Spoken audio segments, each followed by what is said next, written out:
PC. ജോർജിന്റെ അറസ്റ്റിന് സാധ്യത. മുൻകേസിലെ ജാമ്യ വ്യവസ്ഥകൾ ലംഘിച്ച് പി.സി. ജോർജിന്റെ അറസ്റ്റിന് സാധ്യത തൊടുപുഴയിൽ നടത്തിയ വിദ്വേഷ പരാമർശത്തിലാണ് പുതിയ കേസ്. വിദ്വേഷ കേസിൽ വീണ്ടും കേസ് രജിസ്റ്റർ ചെയ്തത് മറ്റൊരു കേസിൽ ജാമ്യത്തിൽ കഴിയുന്ന പി.സി. ജോർജിന് തിരിച്ചടിയാകും. ഇടുക്കി തൊടുപുഴയിൽ നടത്തിയ വിദ്വേഷ പരാമർശത്തിലാണ് ബി.ജെ.പി. നേതാവിനെതിരെ പോലീസ് ഇപ്പോൾ കേസെടുത്തിരിക്കുന്നത്. പാലാരിവട്ടം പോലീസ് രജിസ്റ്റർ ചെയ്ത കേസിൽ ഹൈക്കോടതി അനുവദിച്ച ജാമ്യ വ്യവസ്ഥകൾ ലംഘിച്ചതിനാൽ അറസ്റ്റ് അടക്കമുള്ള നടപടികളിലേക്ക് പോലീസിന് കടക്കേണ്ടി വരും. അടിയന്തരാവസ്ഥയുടെ വാർഷികവുമായി ബന്ധപ്പെട്ട് നടന്ന പരിപാടിക്കിടെയായിരുന്നു പി.സി. ജോർജിന്റെ വിദ്വേഷ പ്രസംഗം. HRDS സെക്രട്ടറി അജി കൃഷ്ണനാണ് കേസിലെ രണ്ടാം പ്രതി. പ്രസംഗം സമൂഹത്തിൽ ഭിന്നിപ്പുണ്ടാക്കാൻ ലക്ഷ്യമിട്ടുകൊണ്ടുള്ളതെന്ന് FIRൽ പറയുന്നുണ്ട്.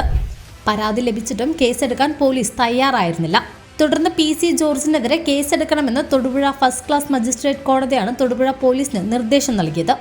നേരത്തെ വർഗീയ പരാമർശത്തിൽ പി.സി. ജോർജിനെതിരെ കേസെടുക്കണമെന്നാവശ്യപ്പെട്ട് DGPക്ക് യൂത്ത് കോൺഗ്രസ് പരാതി നൽകിയിരുന്നു. സമാന പരാമർശങ്ങൾ നടത്തിയതിന് നേരത്തെയും ജോർജിനെതിരെ കേസെടുത്തതാണ്.